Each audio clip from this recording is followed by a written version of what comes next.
Hello అందరికీ welcome to Tara IAS think IAS think Tara. నా పేరు Vaishnavi and welcome you all to the Hindu analysis for 13th of August 2025. So let's start the discussion without any further delay. వీడియోలోకి వెళ్ళే ముందు చిన్న announcement. మనం world హిస్టరీకి ఒక కొత్త బ్యాచ్ లాంచ్ చేయడం జరిగింది. Which started from 21st July. This is the first batch of world history for UPSC that we have launched. Sairam sir classes కాంప్రహెన్సివ్గా డీల్ చేస్తారు. So integration with world history along with the IR and ethics will be there as part of it. అంటే IR topics and ethics topics ఎక్కడైతే link చేయగలమో అక్కడ sir link చేస్తారనమాట ప్రతి world history టాపిక్కి. One stop solution notes downloadable soft copy ఫామ్లో కూడా మీకు ఉంటాయి. And on demand 1-on-1 mentorship zoom calls కూడా మేము ప్రొవైడ్ చేస్తాము. And validity is for 365 days. If you want to purchase it you can purchase it at just 399 rupees. So 63059553 అనే నెంబర్కి call చేసి you can purchase it. So in the same way Indian economy course కూడా first batch launch చేసాము which started on 21st July. Comprehensive classes will be taken by Venkat sir and one stop solution notes ఉంటాయి. On demand 1-on-1 mentorship zoom calls కూడా ఉంటాయి with Venkat sir. And topic wise previous year question analysis కూడా provide చేస్తాం. And validity's for 365 days. And the cost of this particular course is just 999. And if you want to enroll, you can call to this number 63059553 and you can enroll into it. Or else directly you can purchase it from our taraies.com website. Okay? So first article చూద్దాం. There are two editorial that were dealing about the organ donation. ఎందుకు ఈరోజు organ donation గురించి న్యూస్లో ఉండింది and why the editorials are speaking about it. ఎందుకు అనంటే 13th August మనం ఏం చేస్తామంటే we'll celebrate it as world organ donation day. దీన్ని ఆర్గన్ డొనేషన్ డేగా మనం సెలబ్రేట్ చేసుకుంటాం అనమాట. సో దాట్స్ ద రీజన్ ఈ పర్టికులర్ కాన్సెప్ట్ని బేస్గా తీసుకొని ఎడిటోరియల్స్ రాయడం జరిగిందనమాట. So this is celebrated to make people aware of the misconceptions of organ donation in India. So basically people have lot of misconceptions with regards to the organ donation and organ transplantation. So అందుకను awareness generate చేయడానికి organ donation డేని మనం celebrate చేసుకుంటాం అనమాట. So అందులో భాగంగా ఈ particular article అనేది మనకి న్యూస్లో రావడం జరిగింది. Okay, and this is very important for the GS 4 point of view ethics. And ఈ పర్టికులర్ ఆర్టికల్ డిస్కషన్ అయిన తర్వాత let solve a ethic based question on organ donation. Okay, so let start the discussion without any further delay. So first of all organ donation యొక్క importance తెలుసుకుందాం. So organ డొనేషన్లో one of the important aspect వచ్చేసి organ donate చేసిన తర్వాత organ transplantation అనేది చేస్తారు. So right, organic transplantation ఏదైతే ఉంటుందో ఈ ప్రాసెస్ అనేది so it is considered to be a modern medicine.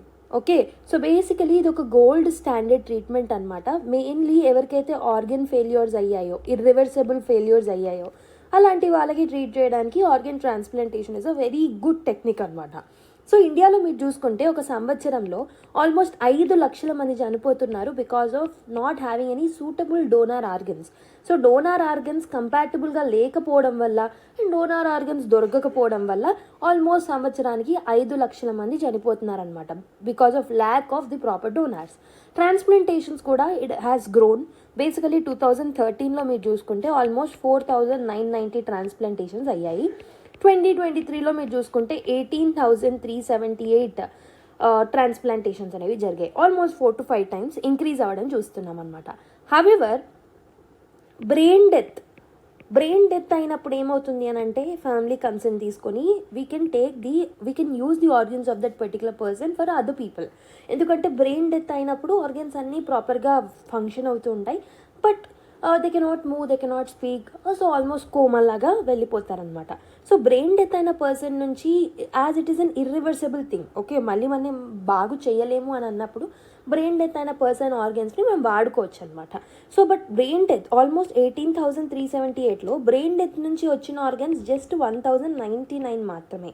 Okay, and also బేసిక్గా ఇండియాలో ఆర్గన్ డొనేషన్ రేట్ మీరు చూసుకున్నట్టయితే 1 million పాపులేషన్కి 0.8 మాత్రమే ఉన్నారనమాట ఆర్గాన్ డొనేషన్స్ చేసేవాళ్ళు, which is very very far below then other countries like USA, Spain. సో USA and స్పెయిన్లో almost 1 million population అంటే 10 lakh పాపులేషన్లో అట్లీస్ట్ 45 members డోనర్స్ ఉంటున్నారనమాట. Okay, so basically organ donation అనేది ఒక పర్సన్ చనిపోకుండా ఆపడానికి చాలా హెల్ప్ఫుల్ అవుతుంది. It will prevent the fatalities. But ఇక్కడ ఏమవుతుందంటే బేసిక్గా organ donations compatibility problem and also donations పరంగానే చాలా తక్కువ రేట్ ఉండడం, ఇవన్నీ ఎందుకు జరుగుతున్నాయి? First thing is because of few myths.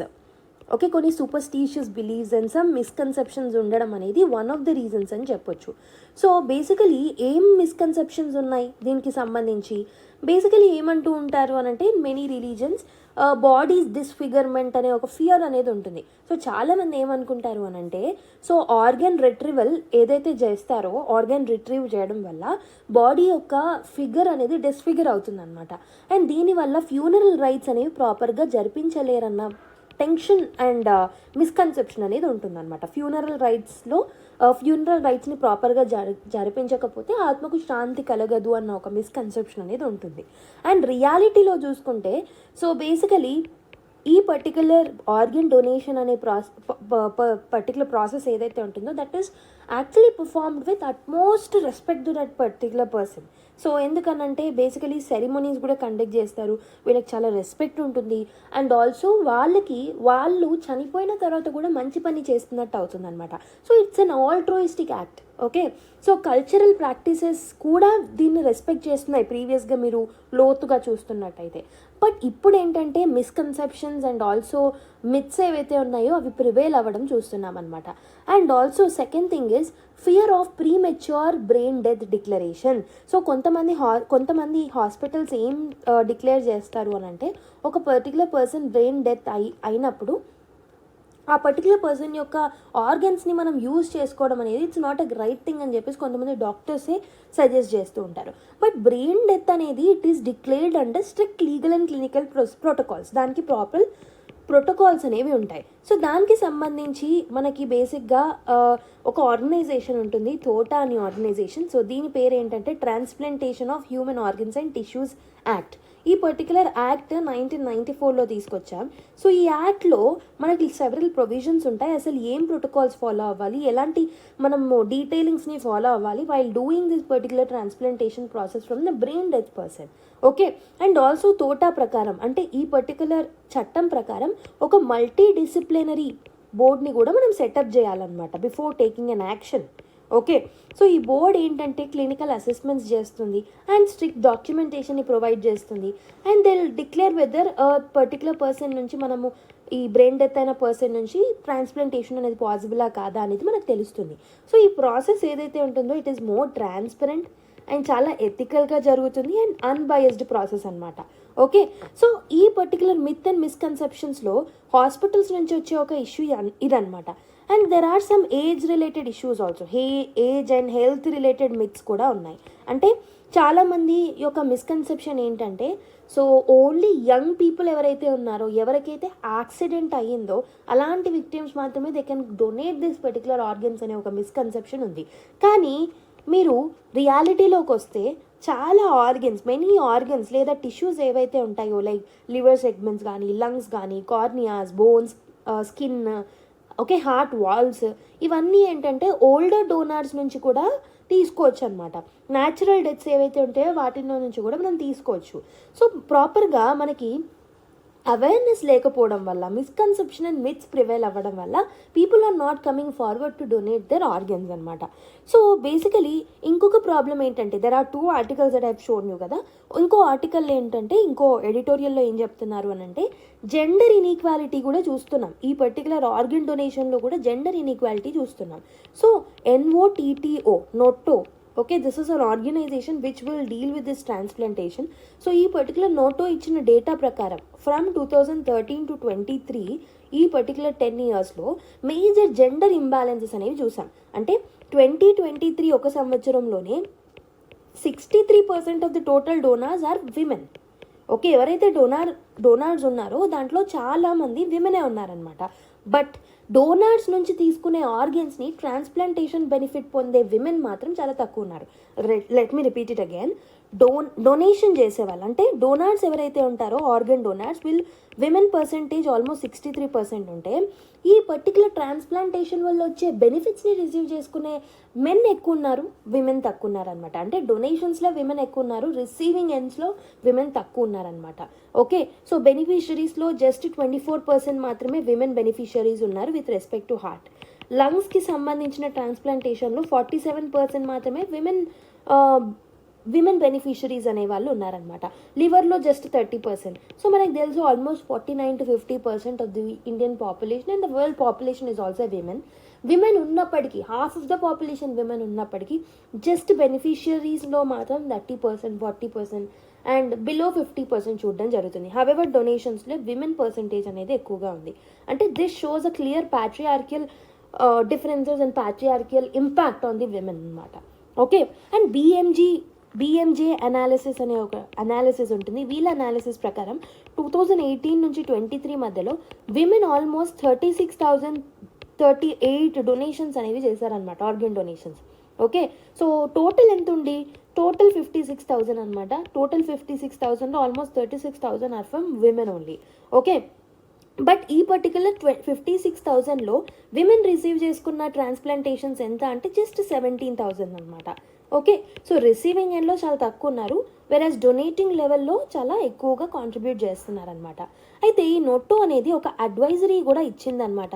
So ఈ అడ్వైజరీ ప్రకారం ఏంటంటే, సో స్పెషల్ క్రైటీరియాని, ఒక పర్టికులర్ క్రైటీరియాని మనము అలొకేట్ చేయాలి విమెన్ పేషెంట్స్ కోసం అండ్ డిసీజ్డ్ డోనర్స్ కోసం అని చెప్పేసి ఈ నోటో ఒక అడ్వైజరీని ఇవ్వడం జరిగింది. Because there is a gender inequality in the donations and also in the receiving end. So ఈ పర్టికులర్ అడ్వైజరీ యొక్క మెయిన్ ఎయిమ్ ఏంటంటే జెండర్ ఇంబ్యాలెన్సెస్ యొక్క ప్రాబ్లమ్స్ ఏవైతే ఉన్నాయో వాటిని మనం కరెక్ట్ చేయాలి. ఓకే, బట్ ప్రాబ్లం ఏంటంటే ఇక్కడ అడ్వైజరీ తీసుకొచ్చింది కరెక్టే, బట్ దీని యొక్క ఇంప్లిమెంటేషన్ గ్యాప్స్ అనేవి ఉండే ఛాన్సెస్ ఉంటాయి. ఓకే, ఇంప్లిమెంటేషన్ ఛాలెంజెస్ ఉంటాయి, మిస్యూజ్ చేసుకునే అవకాశాలు ఉంటాయి. అండ్ ఆల్సో దీంట్లో ఉన్న డెఫినేషన్స్, ఓకే, అడ్వైజరీలో మెన్షన్ చేసిన ఫ్యూ డెఫినేషన్స్ లైక్ రిలేటివ్స్ అని మిగతా వాటి యొక్క క్లియర్ డెఫినేషన్ అనేది లేదు, చాలా వేగ్గా ఉన్నాయన్నమాట. Okay, so this is about the gender inequality issues. అయితే ఈ డొనేషన్స్కి సంబంధించి మన దగ్గర ఉన్న లీగల్ అండ్ ఇన్స్టిట్యూషనల్ ఫ్రేమ్వర్క్ ఎలా ఉంది?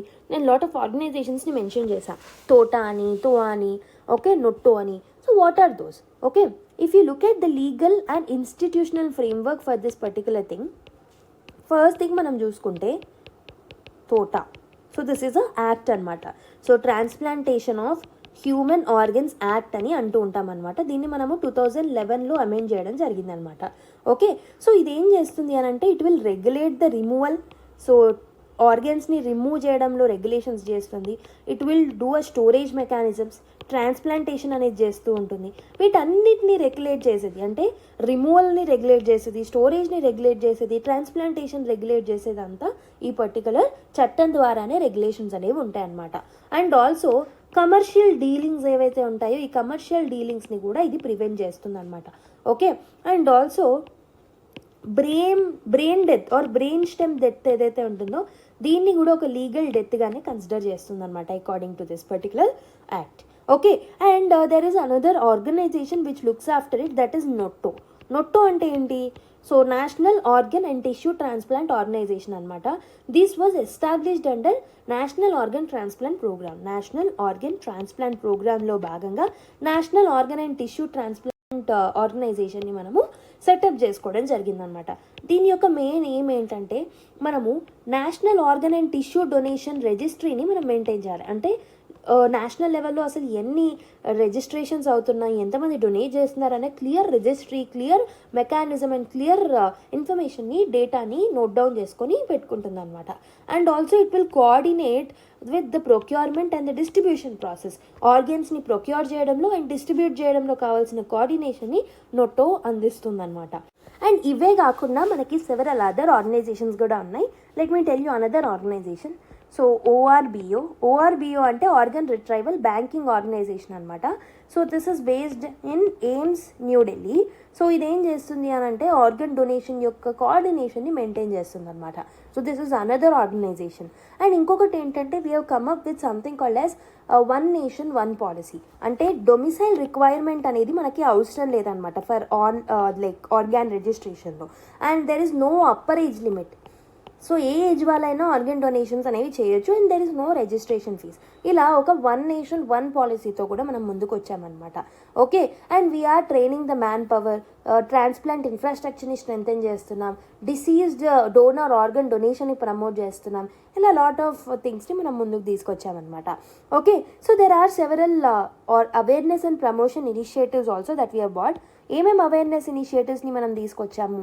ఫస్ట్ థింగ్ ఈజ్ యాన్యువల్గా ఇండియన్ ఆర్గనైజేషన్ డొనేషన్ డేని మనం సెలబ్రేట్ చేసుకుంటాం అనమాట. అండ్ ఆల్సో ఈ డొనేషన్ డేలో సందర్భంగా అండ్ మిగతా డేస్లో కూడా సెవరల్ క్యాంపెయిన్స్ని మనము కండక్ట్ చేస్తూ ఉంటాం. ఫర్ ఎగ్జాంపుల్ జూలై 2023లో we have come up with a campaign called Angdaan Mahotsav అనమాట. సో ఈ అంగదాన్ మహోత్సవ్ లాంటి అవేర్నెస్ క్యాంపెయిన్స్ ఏం చేస్తాయి? This helps in creating awareness or generating awareness throughout the region అనమాట. దీంట్లో మనకి seminars, workshops, debates, marathons, walkathons, sports and dialogues, scientific dialogues ఇవన్నీ conduct చేస్తారనమాట as part of this campaign.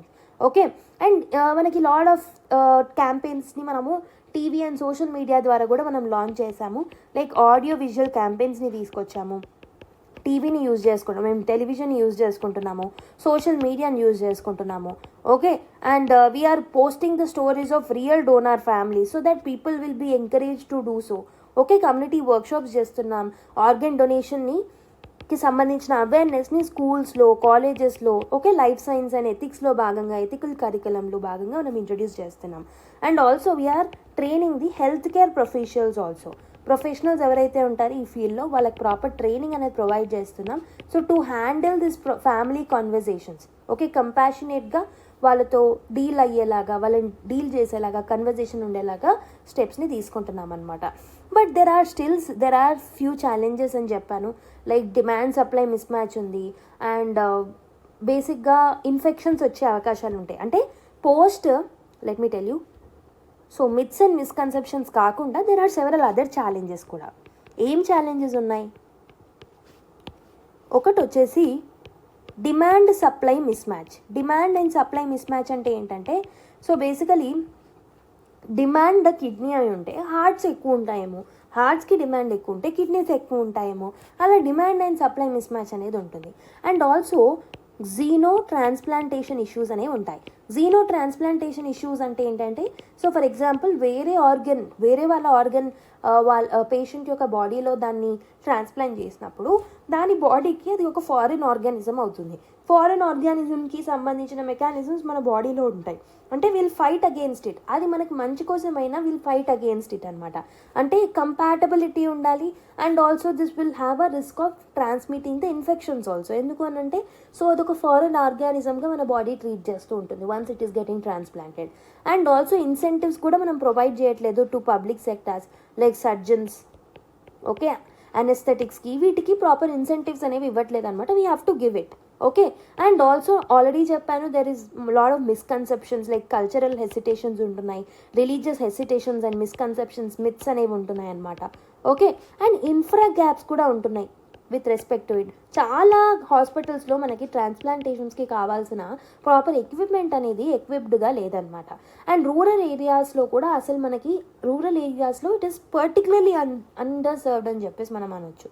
Okay, so basically total hospital ఏదైతే ఒక hospital for example let me tell you 4.3 million పీపుల్కి ఒకే hospital ఉంటుంది which is well equipped అనమాట. So ఇలా మనకి గ్యాప్స్ అనేవి ఉన్నాయన్నమాట. And there are lot of governance issues. Okay, so states are becoming responsible for increasing deceased donations, we have to monitor deaths. Okay, so ఇలా lot of issues ఉంటున్నాయి. And also there is a problem of trafficking rackets. So organ donations అనేవి లీగల్గా కాకుండా illegal means ద్వారా so human trafficking చేసి వాళ్ళ యొక్క ఆర్గన్స్ని ర్యాకెటింగ్ చేస్తున్నారంటే ఇల్లీగల్ అండ్ అనెథికల్ మీన్స్లో ఆర్గాన్స్ని అమ్ముకుంటున్నారనమాట. ఇలాంటి ఇష్యూస్ కూడా ఉన్నాయన్నమాట. సో మనం ఏం చేస్తే బాగుంటుంది? First thing what we can come up with is presumed consent. Presumed consent అంటే ఏంటంటే, సో ఈ మెథడ్ని ఎక్కువగా స్పెయిన్లో, క్రొయేషియాలో ఎక్కువ వాడుతూ ఉంటారు. అంటే ఏంటంటే, ఒక పర్టికులర్ పర్సన్ చనిపోతే, ఒక అడల్ట్ పర్సన్ చనిపోతే ఆటోమేటిక్గా అతని యొక్క ఆర్గాన్స్ని డొనేషన్స్లో వాడుకుంటారనమాట.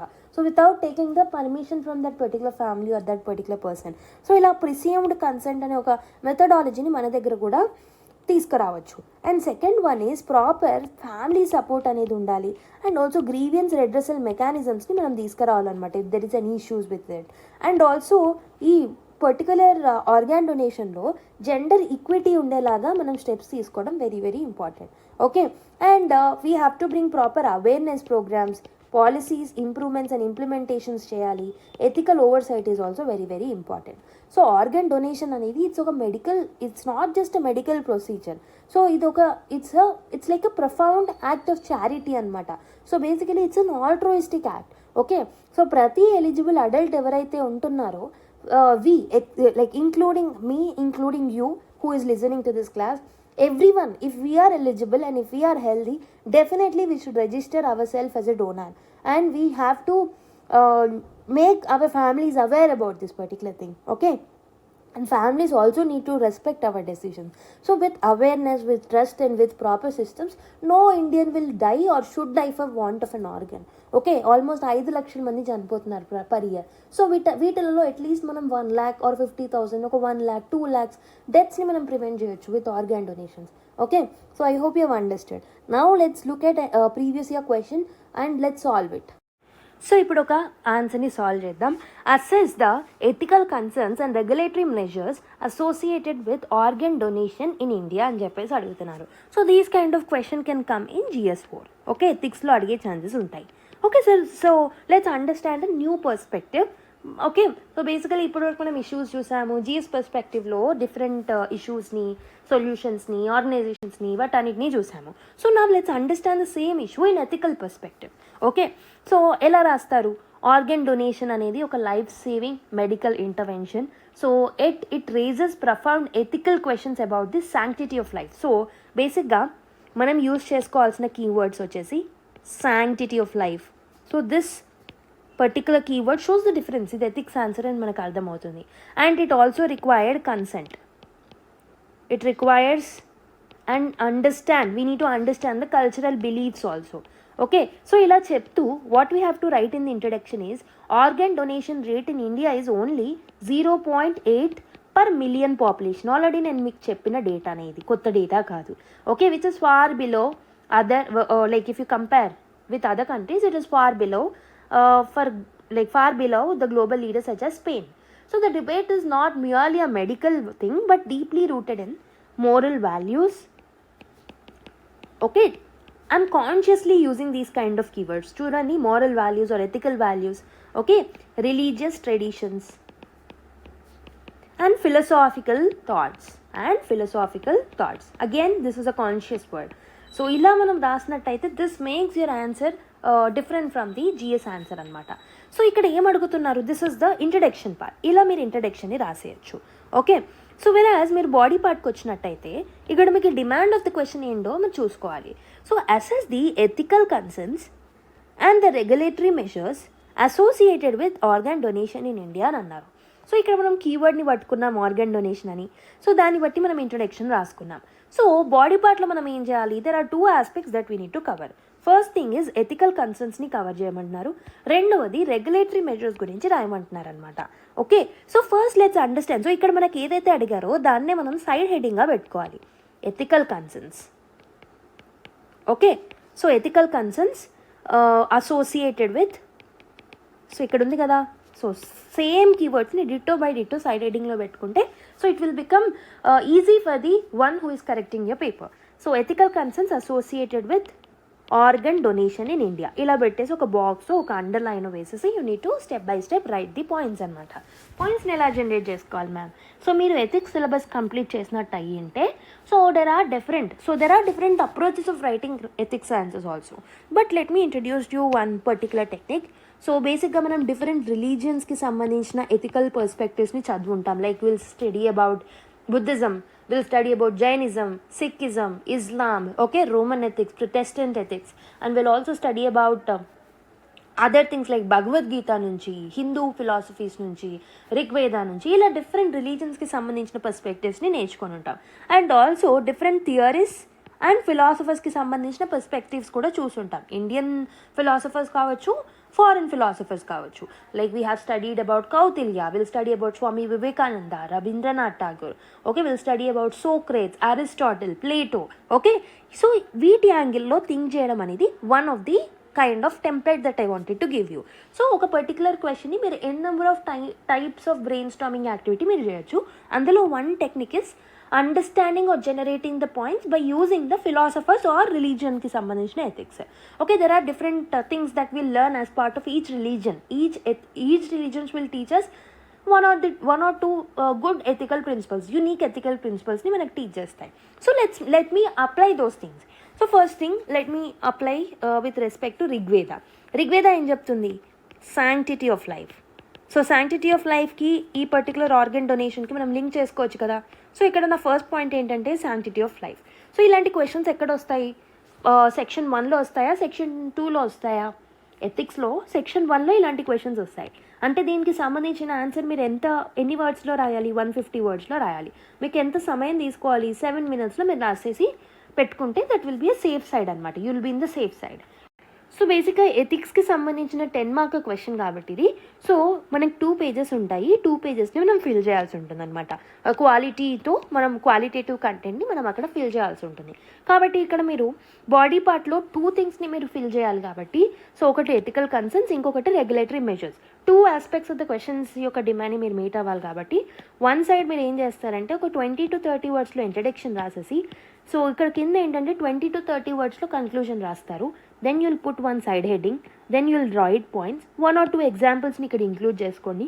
అండ్ ఇక్కడ మీరు ఏం చేస్తారు, సెకండ్ పేజ్కి వచ్చేసి రెగ్యులేటరీ మెజర్స్ అండ్ హెడ్డింగ్ పెట్టి 3-4 పాయింట్స్ రాసేసి ఒక డయాగ్రామ్ వేసేసి దెన్ కన్క్లూజన్తో ఎండ్ చేసేయండి. So this is a right structure that you can follow while writing ethics answers of part 1. Okay, section 1 answers రాసేటప్పుడు మీరు ఈ మెథడాలజీని ఫాలో అవ్వచ్చు. So let me come back to this thing. రిలీజన్కి సంబంధించిన పర్స్పెక్టివ్స్ ద్వారా let me generate the points for you. So ethical concerns involving the organ donation is first one is sanctity of life. So ఇది ఎవరు చెప్తున్నారు? So this is in line with Vedic philosophy. So Vedic ఫిలాసఫీలో మనకేంటంటే sanctity of life, Atman is external, and Christian ఎథిక్స్లో కూడా life is sacred and God given అని చెప్పేసి అంటూ ఉంటారు. So this particular aspect of sanctity of life is in line with Vedic ethics. Okay, so life must be preserved and but body is just a vessel. Okay, life must be preserved. So ఇక్కడ 2 ఆస్పెక్ట్స్ని మనం link చేసుకోవచ్చు. ఒకటి వచ్చేసి ఎవరైతే చనిపోతారో వాళ్ళు చనిపోయారు, right? So but body is just a vessel. వాళ్ళ యొక్క ఆత్మ is something which is very important according to Vedic philosophy.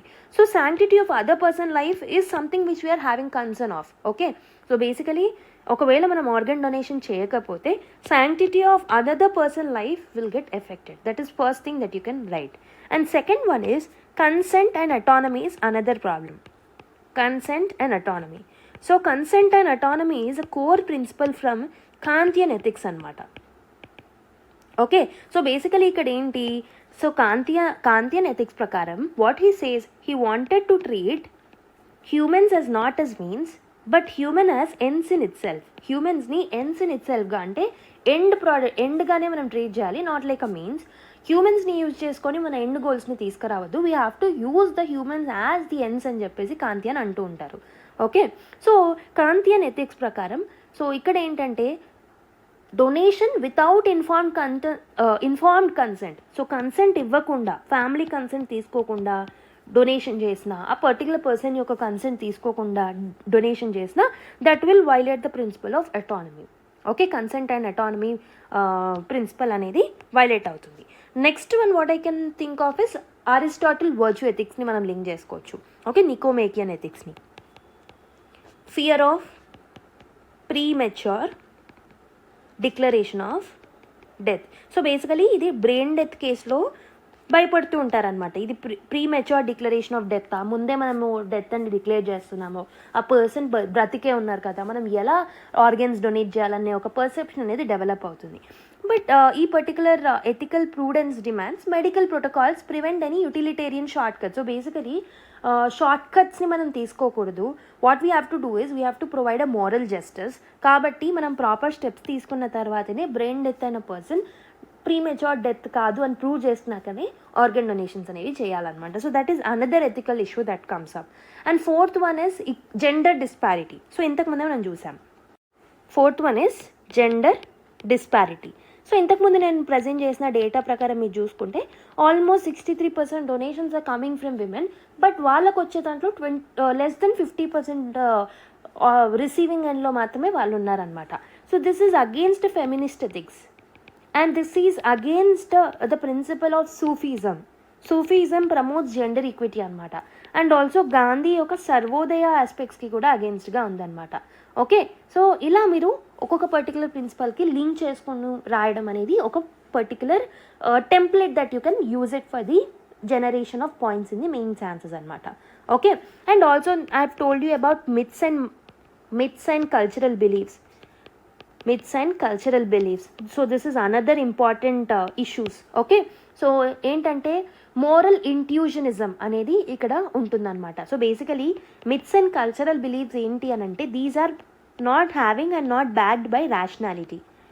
Okay, so basically ethical things will always be rational. Okay, ethical ఒక పర్టికులర్ యాక్షన్ని ఎథికల్గా మనం డిక్లేర్ చేయాలంటే it requires rationality, it requires scientific backing. But ఇక్కడ ఏంటంటే myths and cultural beliefs lack rationality. Okay, so వీటన్నిటిని మనం ఏమంటామంటే మోరల్ ఇంట్యూషన్ అనమాట. మోరల్ ఇంట్యూషన్ ఏంటంటే మన యొక్క డిస్లైక్స్, మన యొక్క బిలీవ్స్, మన యొక్క morals, so these are driven by self. Okay, these are not universal. So basically మీరు ఇలా ఒక డయాగ్రామ్ని కూడా రిప్రజెంట్ చేయొచ్చు. సో బేసికలీ ర్యాషనాలిటీ ఇలా వెళ్తుంటే so this is where ethics lies. Okay, ఎథిక్స్లో రేషనాలిటీ ఉంటుంది, మోరల్ ఇంట్యూషనిజంలో రేషనాలిటీ అనేది ఉండదన్నమాట. So that is backed by some myths and beliefs. Okay, so ఇలా మీరు కొన్ని పాయింట్స్ని జనరేట్ చేయగలిగారు. So now let's go to the second part of the question, that is about regulatory measures that are there in India. Regulatory మెజర్స్లో okay let me write the points over here itself. Regulatory measures ఏమేమి ఉన్నాయి? Already టోటా act అనేది ఉందని చెప్పాను. Okay, it recognises brain stem death. Okay, brain stem డెత్ని legal డెత్గా regulate చేస్తుంది. And also it will regulate the removal, storage, transplantation. It will prohibit commercial dealings. And also మనకి నొట్టో అనే ఆర్గనైజేషన్ ఉంది that will maintain a central registry, allocation and awareness డ్రైవ్స్ని conduct చేస్తుంది. Digital national organ and tissue donation registry అనేది maintain చేస్తున్నాం. And several awareness programmes like అంగదాన్ Mahotsav లాంటివి తీసుకొస్తున్నాం. ఇలా లాట్ ఆఫ్ రెగ్యులేటరీ మెజర్స్ని మనం ఆల్రెడీ తీసుకొచ్చాం. ఇంకేం చేస్తే బాగుంటుందన్న వే ఫార్వర్డ్ని ఒక డయాగ్రామ్తో మరి రిప్రజెంట్ చేసేసి యూ కెన్ ఎండ్. సో నేను ఆల్రెడీ చెప్పాను, let me tell you once again. So ఇదేంటి, ఈ పర్టికులర్ ఎథిక్స్ ఆన్సర్స్ అనేవి ఎలా ఉంటాయి? సో 2 pages అనేవి ఇస్తారు కాబట్టి so you write the introduction in 20 to 30 words. First part of the demand of the క్వశ్చన్ని ఇలా పాయింట్స్ని మీరు రాసేయండి. రాసిన తర్వాత హియర్ ఒక 2-3 ఎగ్జాంపుల్స్ని కూడా మెన్షన్ చేయండి. So for 2-3 points. And second part of the question ఇలా సైడ్ హెడ్డింగ్ని పెట్టేసి ఇక్కడ 3 or 4 పాయింట్స్ రాసి ఇక్కడ కూడా మీరు ఒక 1 or 2 ఎగ్జాంపుల్స్ని మెన్షన్ చేయండి. Now here draw a diagram. ఇక్కడ మీరు డయాగ్రామ్ వే ఫార్వర్డ్కి డయాగ్రామ్ వేసేసేయండి ఈ పర్టికులర్ క్వశ్చన్కి. వే ఫార్వర్డ్ ఏంటి? అండ్ మనం ఏం చేయొచ్చు, ఆర్గాన్ డొనేషన్ ఎడ్యుకేషన్, వాల్యూ ఎడ్యుకేషన్లో భాగంగా ఆర్గాన్ డొనేషన్ యొక్క ఎడ్యుకేషన్ని ఎథికల్ కరికులంలో భాగంగా మనం తీసుకురావచ్చు. So that will be in line with Christian charity. Okay, and we have to adopt presumed consent. Okay, for example Kantian aspects of respect and అటానమీని maintain చేస్తూనే it has to be aligned with that. And we have to adopt Spanish model. Okay, so స్పెయిన్లో follow అయ్యే model, European models ఏవైతే ఉన్నాయో వాటిని మనం ఈ presumed consent అనే మోడల్స్ని మనం అడాప్ట్ చేసుకోవచ్చు. అండ్ బ్రెయిన్ డెత్కి ప్రోటోకాల్స్ ఏవైతే ఉంటాయో వాటిని మనం స్ట్రెంథన్ అప్ చేసుకోవాలి. జెండర్ డిస్పారిటీస్ని కలెక్ట్ చేయాలి. And we have to promote altruism. Altruism is the principle that is given as part of the utilitarianism. Okay, utilitarianism. Okay, for the larger good of the society, we have to work. Okay, this is in line with a concept of lokahita and loka sangraha. So ivanni enti these are inspired from Mahabharata or Bhagavad Gita. And community and religious leader engagement is also very very important. వాళ్ళల్లో కూడా awareness క్యాంపెయిన్స్ని తీసుకురావాలి. అలా రాసేసి ఎండింగ్లో 20 to 30 వర్డ్స్లో conclusion రాసేస్తే సరిపోతుంది అనమాట. Okay, this is how you need to approach the answer. మీకున్న నాలెడ్జ్ని, మీకు ఆల్రెడీ ఉన్న కంటెంట్ ఏదైతే ఎథిక్స్లో కంటెంట్ నేర్చుకుంటారో దాన్ని యూటిలైజ్ చేసుకొని ఈ జిఎస్ నాలెడ్జ్ని ఎలా కన్వర్ట్ చేసుకునేది అనేది important aspect that you have to learn అనమాట. Okay, this is the applied ethics concept. Right, now let's go to another article. So debunking the myth of job creation. So ఈ particular ఆర్టికల్లో mainly మనం రీసెంట్గా launch చేసుకున్న ELI స్కీమ్ని సంబంధించిన analysis దీంట్లో mention చేయడం జరిగింది. July 1st, 2025 నాడు government has launch a scheme called as employment linked incentive scheme. దీనికి గాను మనం 1 lakh crore స్పెండ్ చేయడం, లైక్ బడ్జెట్ ఎలొకేషన్ చేయడం జరిగింది. The main idea of this particular scheme is to give financial incentives to employers ఎవరైతే ఉంటారో వాళ్ళకి financial incentives ఇవ్వాలి, so that they can create jobs. Especially మ్యానుఫ్యాక్చరింగ్కి సంబంధించిన జాబ్స్ క్రియేషన్లో ఎక్కువ ఫోకస్ చేస్తూ ఈ పర్టికులర్ స్కీమ్ని మనం తీసుకురావడం జరిగిందనమాట. రైట్, సో దీంట్లో ఉన్న some are certain important features మీరు చూసుకున్నట్టయితే, so this particular scheme will consist of 2 parts. 2 భాగాలుగా మనం దీన్ని డివైడ్ చేసుకోవచ్చు, part A and part B. Part A is about incentives to the first time employers. First time employees ఎవరైతే ఉన్నారో, not employers but to employees, first time employees ఎవరైతే ఉన్నారో వాళ్ళని target చేస్తూ దీన్ని తీసుకురావడం జరిగింది.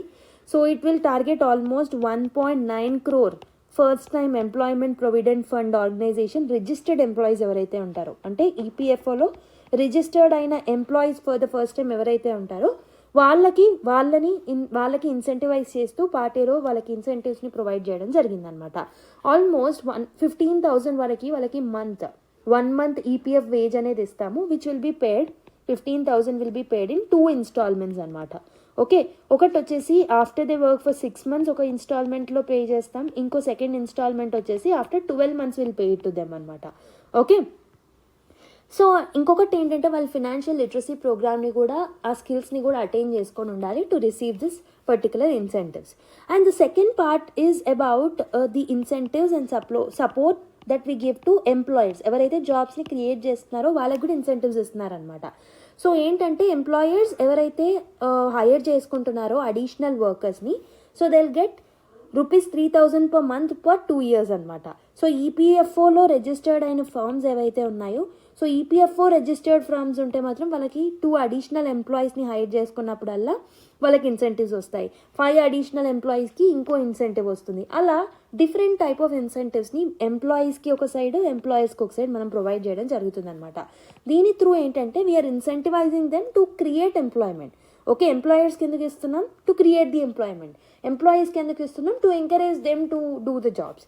ఓకే, సో వీటన్నిటిని మనం చేస్తున్నాం, కరెక్టే, బాగుంది, దీనివల్ల జాబ్ క్రియేషన్ అనేది పెరుగుతుంది. కానీ ఇక్కడ కొన్ని కోర్ ప్రాబ్లమ్స్ అండ్ ఫ్లాస్ అనేవి ఈ పర్టికులర్ ఆర్టికల్లో ఫోకస్ చేయడం జరిగిందనమాట ఇక్కడ ఆథర్స్. సో ఆథర్ ఏం ఆర్గ్యూ చేస్తున్నారనంటే, the scheme is about employer centric, అంటే ఎక్కువగా ఎంప్లాయర్ని దృష్టిలో పెట్టుకొని ఫ్రేమ్ చేసిన స్కీమ్ అనమాట ఇది.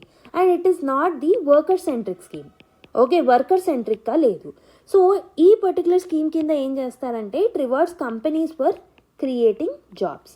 సో ఎవరైతే కంపెనీస్ జాబ్స్ని క్రియేట్ చేస్తున్నారో వాళ్ళకి మనము రివార్డ్స్ కానీ ఇన్సెంటివ్స్ కానీ ఇస్తున్నాం అనమాట, as they are creating the quality of jobs. Okay, they are ensuring the quality of jobs. Okay, and దీనివల్ల ఏమవుతుంది అని అంటే, employers bargaining power over the workers will increase. ఎందుకు అనంటే వాళ్ళు ఎక్స్ట్రా జాబ్స్ని క్రియేట్ చేస్తున్నారు కాబట్టి వాళ్ళ పెద్దరికాన్ని చెలాయించవచ్చు అనమాట ఎంప్లాయీస్ మీద.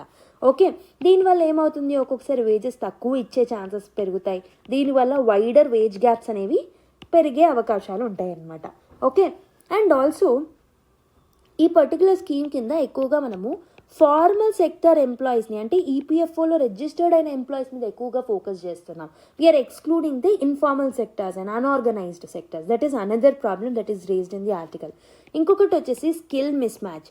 సో బేసిక్గా మన ఇండియాలో జాబ్ క్రియేషన్ యొక్క one of the important and main reasons వచ్చేసి స్కిల్ గ్యాప్స్ అనమాట. సో జాబ్స్ లేక కాదు, మనం జాబ్స్ని క్రియేట్ చేయొచ్చు, కానీ required skills are lacking in the people. So మీరు చూసుకుంటే ఎకనామిక్ సర్వే రిపోర్ట్ ప్రకారం ఆల్మోస్ట్ 8.25% ఆఫ్ ద గ్రాడ్యుయేట్స్ మాత్రమే వాళ్ళకి కావాల్సిన క్వాలిఫికేషన్స్ని మీట్ అవుతున్నారు. లైక్ వాళ్ళ క్వాలిఫికేషన్కి వాళ్ళ స్కిల్స్కి మ్యాచ్ అనేది అవుతుంది. ఓకే, సో వాళ్ళకి స్కిల్స్ అనేవి ఉంటున్నాయి. ఓన్లీ 8.2%. మిగతా వాళ్ళందరూ ఎవరైతే ఉంటున్నారో గ్రాడ్యుయేట్ అయినప్పటికీ they are lacking the skills అనమాట.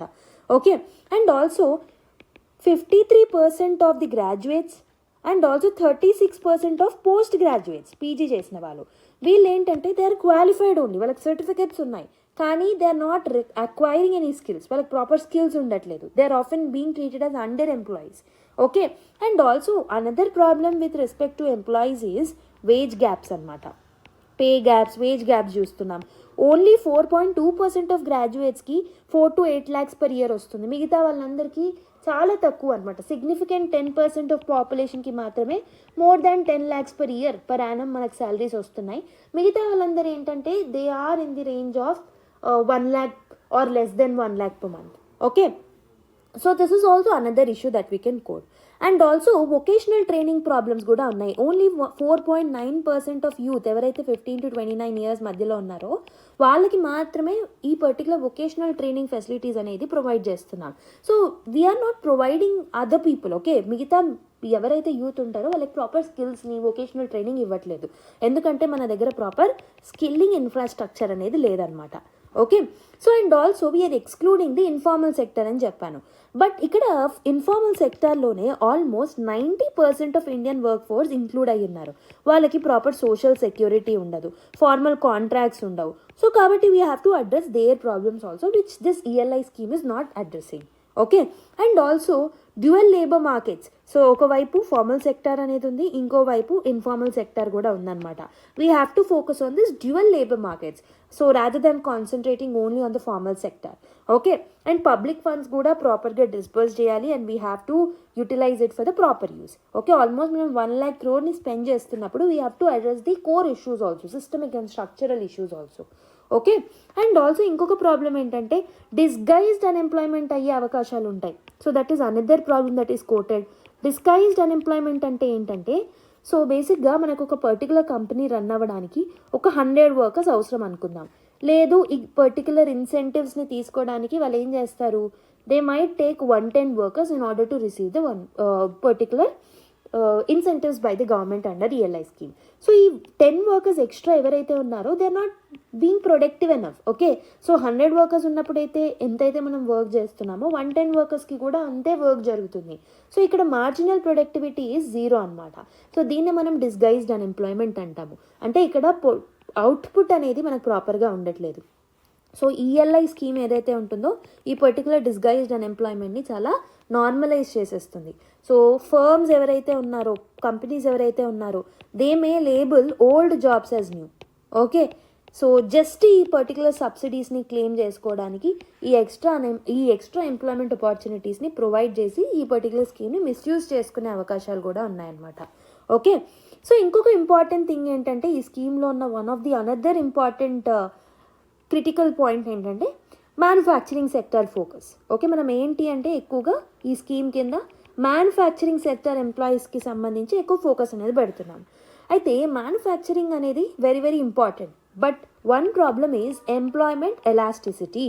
సో బేసిక్గా మ్యానుఫ్యాక్చరింగ్ సెక్టార్లో ఏంటంటే 1% మ్యానుఫ్యాక్చరింగ్ సెక్టర్ గ్రోత్ ఉంటే ఎంత ఎంప్లాయ్మెంట్ అంటే 1% గ్రోత్కి ఎంత ఎంప్లాయ్మెంట్ని అది క్రియేట్ చేస్తుంది ఆర్ జనరేట్ చేస్తుంది అన్నది మనం చూసుకున్నప్పుడు ఈ particular percentage of generation of employment is declining day by day. ఎందుకు అంటే manufacturing sectors are becoming capital intensive. So labour ఇంటెన్సివ్గా కాకుండా క్యాపిటల్ ఇంటెన్సివ్గా మారుతున్నాయి. అంటే మెషిన్స్ ఎక్కువగా యూజ్ చేస్తున్నాం. సో మెషిన్స్ వాడకం వల్ల హ్యూమన్ ఇన్వాల్వ్మెంట్ అనేది తగ్గుతుంది. దానివల్ల ప్రతి 1% గ్రోత్ ఆఫ్ మ్యానుఫ్యాక్చరింగ్ సెక్టార్కి మనకు జనరేట్ అయ్యే ఎంప్లాయ్మెంట్ కాస్త రోజు రోజుకి తగ్గుతుందన్నమాట. ఓకే, అండ్ మ్యానుఫ్యాక్చరింగ్ సెక్టర్ ప్రస్తుతం it is creating less than 13% of the total jobs. వెరాజ్ అగ్రికల్చర్ సెక్టార్ చూసుకున్నా, సర్వీస్ సెక్టార్ చూసుకున్నా, these two are contributing almost 70 to 75% of the total employment. Okay, but ELI స్కీమ్లో మనము ఈ పర్టికులర్ 70%కి సంబంధించిన ఎంప్లాయీస్ని ఫోకస్ చేయలేదు. We're focusing only on this 13% because ELI focuses on manufacturing anamata. Okay, so mainly by focusing on the manufacturing, women, rural youth, informal workers, okay, so వీళ్ళందరి యొక్క ఇంపార్టెంట్ ఏరియాస్, ఈ పర్టికులర్ వల్నరబుల్ సెక్షన్స్కి సంబంధించిన needs ఏవైతే ఉంటాయో వాటిని మనం క్యాటర్ చేయలేకపోతున్నాం. Okay, so mainly మనం ఏం అజ్యూమ్ చేసుకుంటున్నాం అంటే మ్యానుఫ్యాక్చరింగ్ ఈజ్ జాబ్ క్రియేటర్ అని. ఆ అజంప్షన్తో we're excluding all the other important alternative things. Okay, so what should be an alternative approach?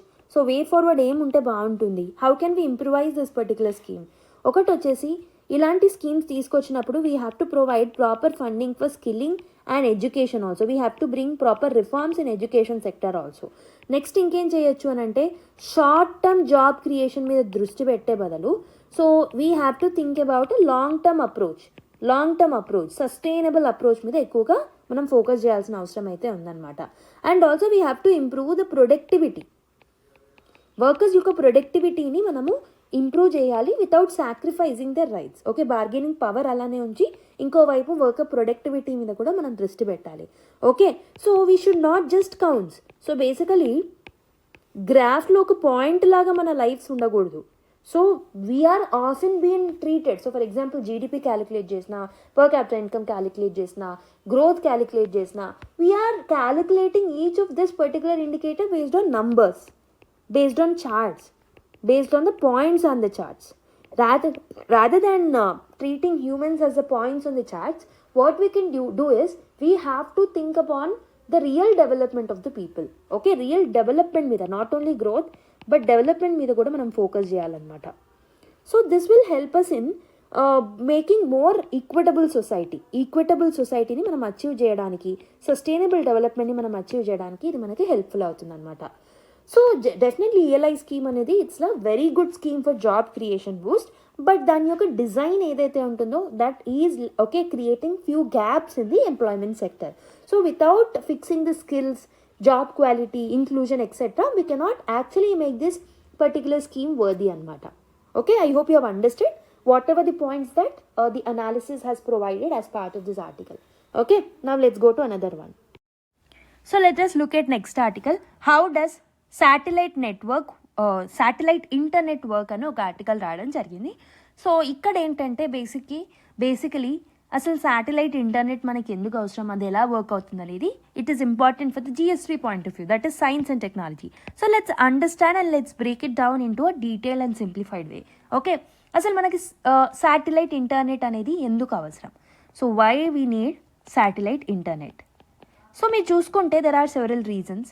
So first reason ఏంటంటే నార్మల్గా మనం యూజ్ చేసే ఇంటర్నెట్ ఏదైతే ఉంటుందో ది హై స్పీడ్ ఇంటర్నెట్.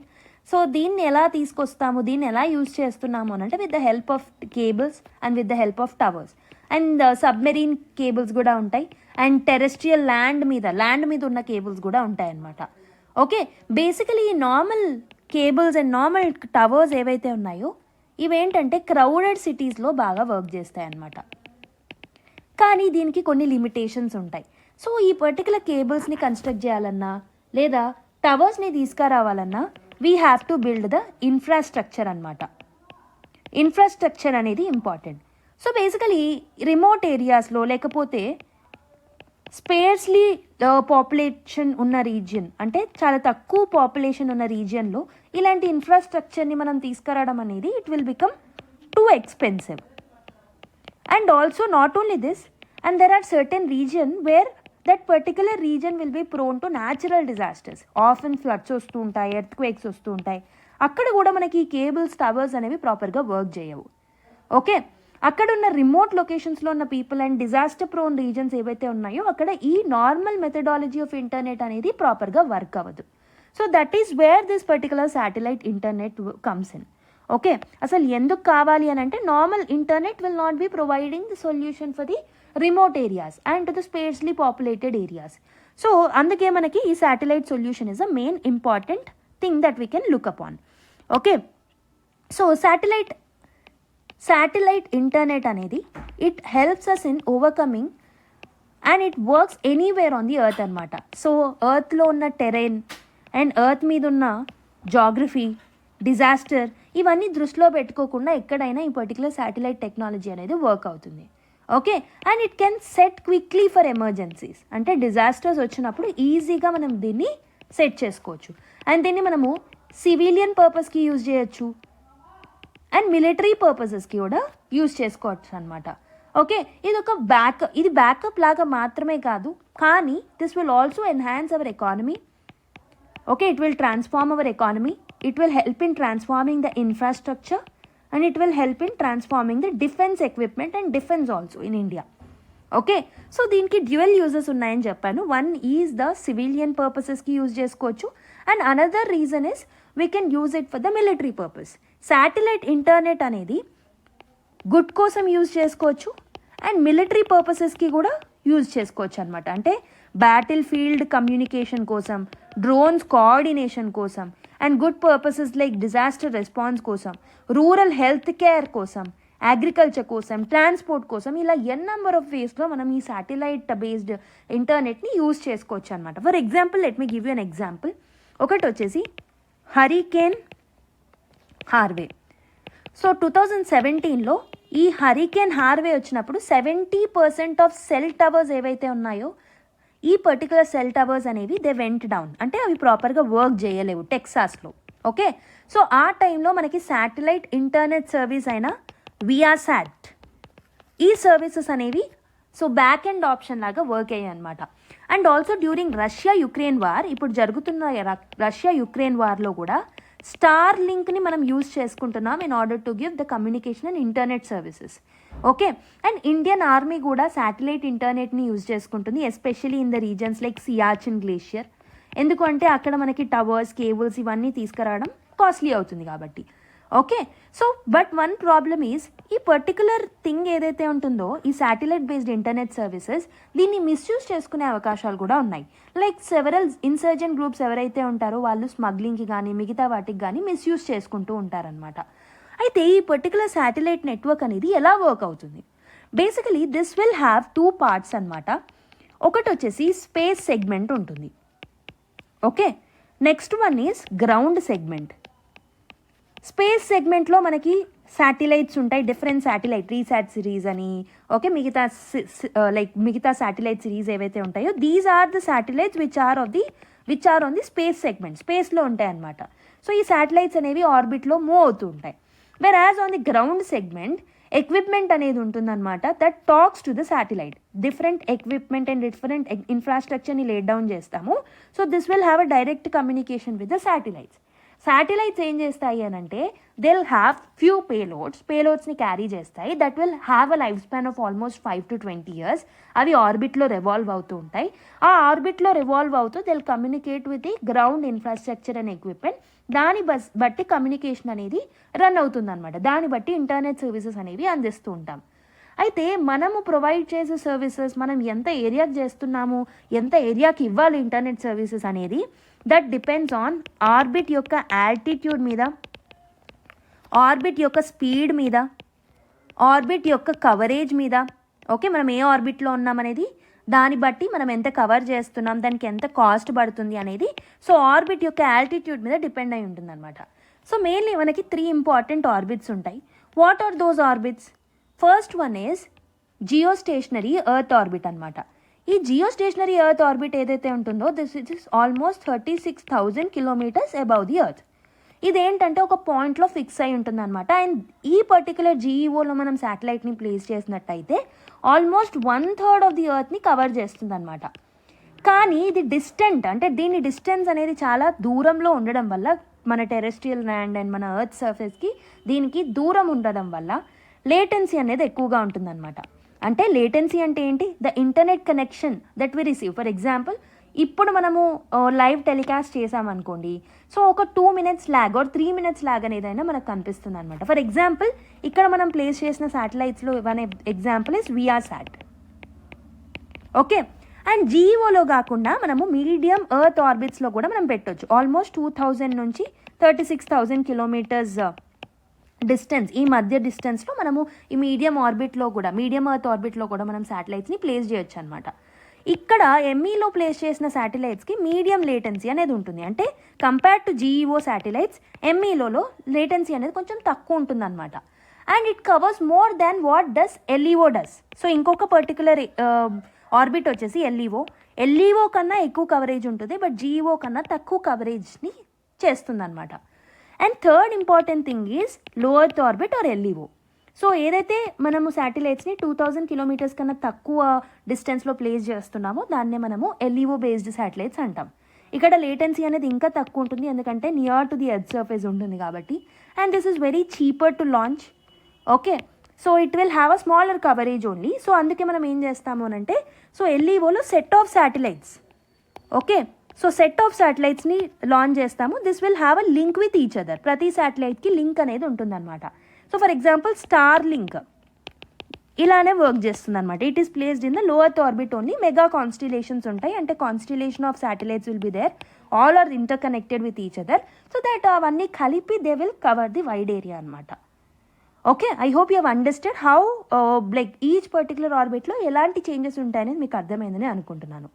అయితే ఈ ఎల్ఈఓలో ప్లేస్ చేసిన మెగా కాన్స్టిలేషన్స్ ఏవైతే ఉన్నాయో, ఈ ఎల్ఈఓ ప్లేస్ చేసిన ఈ కాన్స్టిలేషన్ నెట్వర్క్ ఏదైతే ఉంటుందో, అంటే డిఫరెంట్ శాటిలైట్ యొక్క నెట్వర్క్, సో ఇది ఎందుకు హెల్ప్ఫుల్ అవుతుంది అని అంటే, thousands of smaller satellites or hundreds of smaller శాటిలైట్స్ని లాంచ్ చేసి వాటి మధ్యలో కనెక్టివిటీని తీసుకొస్తాం. సో దీనివల్ల మనకి ఏమవుతుంది, సిగ్నల్ ప్రాసెసింగ్ అనేది అండ్ సిగ్నల్ క్వాలిటీ అనేది పెరుగుతుంది అనమాట. ఓకే, అండ్ ఇంకొకటి ఏంటంటే ఎల్ఈఓలో ప్లేస్ చేస్తున్నాం కాబట్టి this is very simple to launch and this is very cheaper to launch. Okay, and also this satellites will communicate with each other because of optics. Okay, but challenge ఏంటంటే ఈ particular శాటిలైట్స్లో they move fast అనమాట. ఒక particular view point మనకి క్వాలిటేటివ్గా కనిపించదు, చాలా తక్కువ మినిట్స్నే cover చేస్తుంది ఒక పర్టికులర్ పాయింట్ని. Okay, and also basically steerable antennas అనేవి అవసరం అనమాట. అగైన్ ఈ పర్టికులర్ వాటికి కూడా మనం ఇన్ఫ్రాస్ట్రక్చర్ని డెవలప్ చేయాల్సి వస్తుంది. సో ఇలా నార్మల్గా కొన్ని ఇష్యూస్ ఉంటాయి, but compare to any other thing this mega constellations in LEO will work well అనమాట శాటిలైట్ బేస్డ్ ఇంటర్నెట్ సర్వీసెస్లో. అయితే వీటిని ఎక్కడెక్కడ యూజ్ చేసుకోవచ్చు శాటిలైట్ బేస్డ్ ఇంటర్నెట్ సర్వీసెస్ని, what are the different applications? So యూజర్స్కి వచ్చేసి స్మాల్ పోర్టబుల్ టెర్మినల్స్ ద్వారా తీసుకోవచ్చు అనమాట. అండ్ మంత్లీ సర్వీసెస్ ఆల్మోస్ట్ $50 అంత రేంజ్లో ఉంటాయి, but still this is very expensive అనే చెప్పొచ్చు. అండ్ ఫ్యూచర్లో మనకి డైరెక్ట్ యాంటీనాస్ అవసరం లేకుండా direct to smart phone satellite internet services కూడా ఉంటాయి. అంటే శాటిలైట్స్కి without any antennas smart phone ద్వారానే వీ కెన్ యూజ్ అనమాట. There will be no terminals that are needed in the future. So అలాంటి టెక్నాలజీతో కూడా మనం ముందుకు వస్తున్నాం. సో మెయిన్లీ సెక్టార్స్ బెనిఫిట్ అవుతాయి అంటే కమ్యూనికేషన్ సెక్టార్స్. ఓకే, డిజిటల్ డివైడ్ని మనం అడ్రస్ చేయొచ్చు. ట్రాన్స్పోర్టేషన్కి హెల్ప్ఫుల్ అవుతుంది. సో ట్రాన్స్పోర్టేషన్లో నేవిగేషన్ కోసం, ఆటోనమస్ వెహికల్స్కి వీటన్నిటికీ యూస్ఫుల్ అవుతుంది. డిఫెన్స్ ఎక్విప్మెంట్ అండ్ డిఫెన్స్లో మనకి హెల్ప్ఫుల్ అవుతుంది. ఎన్వైర్న్మెంట్లో క్లైమేట్ చేంజ్ని, పొల్యూషన్ని ట్రాక్ చేయడానికి హెల్ప్ఫుల్ అవుతుంది. హెల్త్ కేర్లో టెలిమెడిసిన్ సర్వీసెస్ని మనం తీసుకురావడానికి హెల్ప్ఫుల్ అవుతుంది. అండ్ డిజాస్టర్ మేనేజ్మెంట్లో కూడా మనకు హెల్ప్ఫుల్ అవుతుంది అనమాట. Okay, I hope you have understood how this particular satellite based internet services are useful for mainly the remote areas. Okay, definitely satellite based internet service now is a strategic asset అనే చెప్పొచ్చు అనమాట.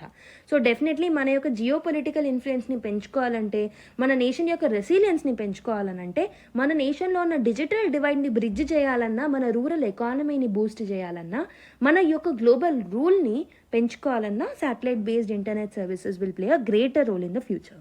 Okay, రిస్ట్రిక్షన్స్ని impose చేస్తారు.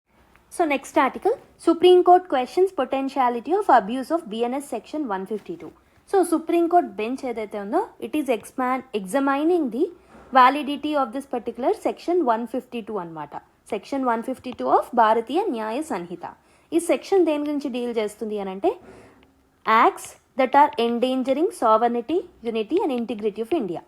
So ఈ particular bench యొక్క main question, వాళ్ళు address చేయాల్సిన question ఏంటంటే, సో పొటెన్షియాలిటీ ఆఫ్ అబ్యూస్ మీద డిస్కస్ చేస్తున్నారు. ఓకే, బేసికలీ ఒక పర్టికులర్ గవర్నమెంట్ ఒక పర్టికులర్ ప్రొవిజన్ని మిస్యూజ్ చేసింది అన్నప్పుడు ఆ పర్టికులర్ ప్రొవిజన్ టోటల్గా మనం అన్కాన్స్టిట్యూషనల్గా డిక్లేర్ చేయొచ్చా? Let me repeat it again. ఒక particular provision under any act, ఆ పర్టికులర్ ప్రొవిజన్ని గవర్నమెంట్ మిస్యూజ్ చేసుకుంటుంది అన్నప్పుడు ఆ పర్టికులర్ గ్రౌండ్స్లో అంటే స్టేట్ ఈజ్ మిస్యూజింగ్ అన్నప్పుడు స్టేట్ మిస్యూజ్ చేస్తున్నందుకు ఆ పర్టికులర్ ప్రొవిజన్ని టోటల్గా అన్కాన్స్టిట్యూషనల్గా డిస్కస్ చేయొచ్చా, డిక్లేర్ చేయొచ్చా అనేది the question that they need to address అనమాట. సో ద కేస్ కాంటెక్స్ మీరు చూసుకున్నట్టయితే, సో పెటిషనర్స్ ఎవరు అని అంటే Siddharth Varadarajan, who is the founder and editor of the wire and the foundation of the independent journalism. So basically there is an FIR against them in Assam anamata, which is under section 152 part of BNS. Okay, so FIR is for publishing a news article. So basically ఎందుకు FIR file చేశారంటే ఒక news ఆర్టికల్ని publish చేశారు, దానికి అగెయిన్స్ట్గా వీళ్ళు ఏంటంటే section 152 కింద ఎఫ్ఐఆర్ని వీళ్ళకి అగెయిన్స్ట్గా file చేయడం జరిగిందనమాట. ఓకే, సో ఇక్కడ పెటిషనర్స్ ఏమని అప్రోచ్ అయ్యారంటే కోర్ట్కి, this particular action is imminent, ఇది కరెక్ట్ కాదు, ఓకే, ఇట్ ఇస్ అన్కాన్స్టిట్యూషనల్ అన్న ఉద్దేశంతో వీళ్ళు రావడం జరిగింది, కోర్ట్ని అప్రోచ్ అవ్వడం జరిగింది. So basically what is the immediate supreme court action then? Court ఏం చెప్పింది మరి ఈ కేసులో? So it has told no coercive police action should be taken against Varadarajan and foundational members as of now అని చెప్పేసి చెప్పింది అనమాట ఇనీషియల్గా. The court has also sent notice to the union government and the state of Assam. So they must respond. So respond అవ్వాలి కాబట్టి coercive యాక్షన్ని వీళ్ళకి అగేన్స్ట్గా తీసుకోవద్దు, and also మీరు మాకు రెస్పాండ్ అవ్వాలనే ఒక నోటీస్ని యూనియన్ గవర్నమెంట్కి స్టేట్ ఆఫ్ అస్సాంకి పంపించడం జరిగిందనమాట కోర్ట్. సో పెటిషనర్స్ యొక్క లీగల్ ఆర్గ్యుమెంట్ ఏంటంటే, సో సెక్షన్ 152 ఏదైతే ఉంటుందో under the BNS, so it may be worded differently, but it is same as what is there in IPC. ఐపీసీలో మనకు సెడిషన్ లా ఏదైతే ఉంటుందో which is a colonial sedition act, so దానికి related ఈ section 152. సో దీన్ని మనం వర్డింగ్స్ని డిఫర్ చేయొచ్చు, but the intent is remaining the same అని చెప్పేసి చెప్తున్నారు. And most of the section 152 which is as part of BNS, దీంట్లో ప్రొవిజన్స్ చాలా వేగ్గా ఉన్నాయి, అండ్ దీనివల్ల వేగ్నెస్ వల్ల state is interpreting as per it's want. Okay, అది కావాలన్నట్టు దాన్ని మిస్యూజ్ చేసుకుంటుంది. దీనివల్ల ఏంటంటే this is creating a chilling effect on what is called as free speech మీద ఎఫెక్ట్ అనేది పడుతుంది అని చెప్పేసి వాళ్ళు వాదన చేస్తున్నారనమాట. So court is viewing on వేగ్నెస్. So basically ఈ పర్టికులర్ బెంచ్ ఏదైతే ఉంటుందో, if this criminal law is vague, నిజంగానే వేగ్గా ఉందా, ప్రొవిజన్స్ వేగ్గా ఉన్నాయా, okay, is itself a legitimate ground to challenge అనేది ఎగ్జామైన్ చేస్తున్నారనమాట. And also there can be a reference that we can make with respect to the previous cases. ప్రీవియస్గా కూడా మనకి సెడిషన్ కేస్కి అగేన్స్ట్గా సమ్ ఇంపార్టెంట్ కేసెస్ ఉన్నాయి. One is Kedarnath case, okay, Kedarnath Singh case, so versus state of Bihar. ఈ particular land mark sedition case ఏదైతే ఉంటుందో ఇందులో కోర్ట్ ఏం చెప్పింది అని అంటే, సో సెడిషన్ అనేది it applies only if the actions incited the violence. ఒకవేళ మనం పర్ఫామ్ చేసే యాక్షన్స్ వైలెన్స్ని క్రియేట్ చేస్తే తప్పితే అది సెడిషియస్ యాక్ట్ కాదు అని చెప్పేసి కేదార్నాథ్ జడ్జిమెంట్లో సుప్రీంకోర్టు చెప్పడం జరిగిందనమాట. ఓకే, అండ్ ఈ పర్టికులర్ కేసులో this was about section 124A of the previous IPC, Indian penal కోడ్లో 124Aకి సంబంధించిన జడ్జిమెంట్ ఇది. And the petitioners are arguing that ఈ 124A ఏదైతే ఉందో this is very much similar to section 152 of the BNS act. Okay, so దీంట్లో కూడా Kedarnath principle అనేది ఇట్ విల్ స్టిల్ అప్లై అని చెప్పేసి వాళ్ళు వాదిస్తున్నారనమాట. Okay, so what are the limits of court rules in defining endangered sovereignty then? So basically justice Kant ఏమంటున్నారు అని అంటే, who is in the bench, he's telling that court cannot give a general list of acts that endanger sovereignty. So basically sovereignty, integrity etc violate అయినప్పుడు ఆ particular యాక్షన్ని మనము we can treat it as a seditious act or it is not a good thing under section 124A or ప్రస్తుతం ఉన్న 152 అని మనం అంటున్నాం కదా. So అసలు ఈ పర్టికులర్ యాక్షన్ అనేది whether it is endangering sovereignty or not అనేది డిక్లేర్ చేసే క్యాపబిలిటీ కోర్ట్కి లేదు. కోర్ట్ ఎన్నని లిస్ట్ చేస్తుంది అని చెప్పేసి వాళ్ళు అంటున్నారనమాట. Okay, and also political dissent అంటే పర్టికులర్ పొలిటికల్ పార్టీకి అగేన్స్ట్గా ఒక పర్టికులర్ ఆర్టికల్ రాయడం అనేది it is not a seditious act అని కూడా వాళ్ళు అంటున్నారనమాట. Okay, so there is more question of law that has to be discussed as of it. So మనం the subsequent things that happens in this particular case we'll discuss in the next classes. Okay, so let us look at next article. Port restriction on Bangladeshi jute to protect local industry officials అని ఒక article రావడం జరిగింది. So basically director general of foreign trade ఏం చేశారు అంటే they have issued an order. So ఈ ఆర్డర్లో ఏం మెన్షన్ చేశారంటే India is going to impose new port restrictions on the list of jute products which are imported from Bangladesh. Bangladesh నుంచి import చేయబడే jute products ఏవైతే ఉంటాయో, కొన్ని లిస్ట్ ఆఫ్ జూట్ ప్రోడక్ట్స్ ఏవైతే ఉంటాయో, we are providing or we are imposing certain restrictions అని చెప్పేసి ఈ పర్టికులర్ ఆర్డర్లో మెన్షన్ చేయడం జరిగిందనమాట. ఓకే, సో మనం ఏమంటున్నాము, మనం ఏం జస్టిఫై చేస్తున్నాము అంటే బంగ్లాదేశ్లో ఈ జూట్ ప్రొడ్యూసర్స్ ఎవరైతే ఉంటారో వాళ్ళకి గవర్నమెంట్ లాట్ ఆఫ్ సబ్సిడీస్ని ఇస్తుందన్నమాట. సబ్సిడీస్ ఇవ్వడం వల్ల the cost of that particular jute product will reduce. ఆ పర్టికులర్ జూట్ ప్రోడక్ట్ అనేది ఇండియాకి ఇంపోర్ట్ అయినప్పుడు so this is hampering the competition to our native industries. మన నేటివ్ ఇండస్ట్రీస్ ఏవైతే జూట్ ఇండస్ట్రీస్ ఉంటాయో వాళ్ళకి కాంపిటేటివ్గా ఆ పర్టికులర్ ప్రోడక్ట్ మారి, so as that particular product మీద సబ్సిడీస్ ఉన్నాయి కాబట్టి that will look cheaper. So అది చీపర్గా కనబడడం వల్ల సో మన ప్రాఫిట్స్ అనేవి తగ్గుతున్నాయి, మన డొమెస్టిక్ ఇండస్ట్రీస్కి సంబంధించిన ప్రాఫిట్స్ అనేవి తగ్గుతున్నాయి అన్నమాట. ఓకే, సో అందుకే దీన్ని మనం తీసుకొచ్చామని చెప్పేసి we are justifying our point. So దీంట్లో bleached and unbleached jute fabrics ఉన్నాయి, లిస్టులో ట్వైన్ ఉంది, రోప్స్ ఉన్నాయి, ఇలా లాట్ ఆఫ్ థింగ్స్ని మనం తీసుకొచ్చామన్నమాట. అసలు దీనికి రియల్ రీజన్ ఏంటి, what is the real intention is we want to retaliate against the Bangladesh అనమాట. ఇంతకు ముందే మనం ఇలాంటి రెస్ట్రిక్షన్స్ ప్రీవియస్గా వేరే ప్రోడక్ట్స్కి తీసుకొచ్చాం, నా we are adding jute into it. So ఎందుకు తీసుకొస్తున్నాం అంటే we want to retaliate against the hostile rule against India and Bangladesh. So basically post the regime change, okay, Sheikh Hasina government పడిపోయిన నుంచి అక్కడ ఎప్పుడైతే ఈ Muhammad Yunus came into the throne, so అప్పటి నుంచి ఏంటంటే ఇండియా అండ్ బంగ్లాదేశ్ రిలేషన్స్ అనేవి they are in the strain. And Bangladesh political particular leader now as of now ఎవరైతే మొహమ్మద్ యూనస్ ఉన్నారో he made some controversial statements in north east regarding the north eastern part of India and China. So దాన్ని retaliate చేయడానికి several steps తీసుకుంటున్నాం, దాంట్లో భాగంగా ఈ stepney కూడా తీసుకొచ్చాం. Okay, so this is a small update. Next article, retail inflation hits 8-year low of 1.55% as food prices drop అని చెప్పేసి ఒక చిన్న అప్డేట్ రావడం జరిగింది. So basically the inflation should be in the range of 4 ± 2. Basically RBI need to take several steps to handle the inflation rate under 4 to ± 2. But ప్రస్తుతం retail inflation 1.55%కి తగ్గిపోవడం జరిగింది, which is 8 years low. So this is because of a drop in food prices అనమాట. So this is a trend that you have to remember. Okay, next article, IAF prioritizes induction of long range missiles after Operation Sindoor success అని ఒక article రావడం జరిగింది. So బేసిక్గా ఏంటంటే మనం long range missiles అయినా S-400 success చూసాం recent టైమ్స్లో ఇన్ ఆపరేషన్ సింధూర్.